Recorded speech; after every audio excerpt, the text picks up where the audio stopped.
బాబా వారికి నమస్కారము. ప్రఖ్యాత గాయని బెంగుళూరు నాగరత్నమ్మ త్యాగరాజ స్వామి భక్తురాలు.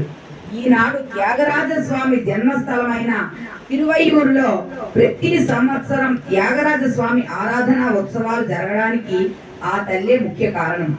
ఆమెకు త్యాగరాజ స్వామి అన్న, ఆయన ఆరాధించే శ్రీరామచంద్రుడన్న ఎనలేని భక్తి ప్రపత్తులు ఉన్నాయి.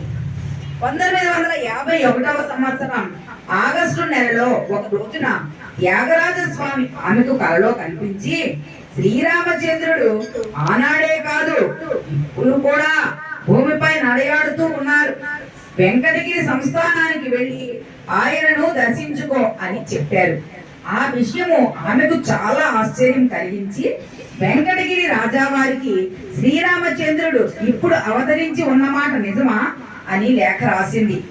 అందుకు వెంకటగిరి రాజావారు శ్రీరామచంద్రుడే శ్రీ సత్యసాయిగా అవతరించి ఉన్నారు అని కృష్ణాష్టమి రోజున భగవాన్ బాబా వారు వెంకటగిరి సంస్థానానికి వస్తున్నారు అని ఆ సమయంలో వచ్చి బాబా వారిని దర్శించుకోమని జవాబు రాశారు.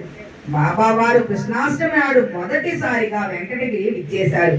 అప్పటి వరకు నాగరత్నమ్మ గారు భగవాన్ బాబా వారిని దర్శించుకొనలేదు.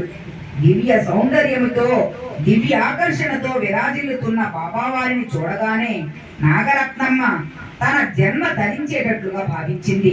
స్వామి ఎదుట ఆమె త్యాగరాజ స్వామి రచించిన కనుగొంటిని శ్రీరాముని అన్న కీర్తన పాడింది. రారా మా ఇంటికి రాదాకా అను పాలింపగా నడిచి వచ్చితివా రఘువీర ప్రమేయ అనే కృతులను హృదయపూర్వకంగా ఆలపించింది.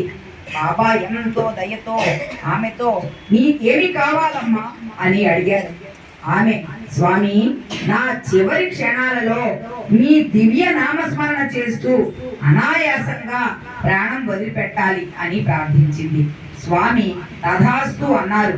బాబా శ్రీరామ పంచాయతనం సృష్టించి ఆ విగ్రహాలను ఆమె శిరస్సుపై పెట్టగానే ఆమె దివ్యమైన అనుభూతిని పొందింది. ఓం శ్రీ సాయిరామ్.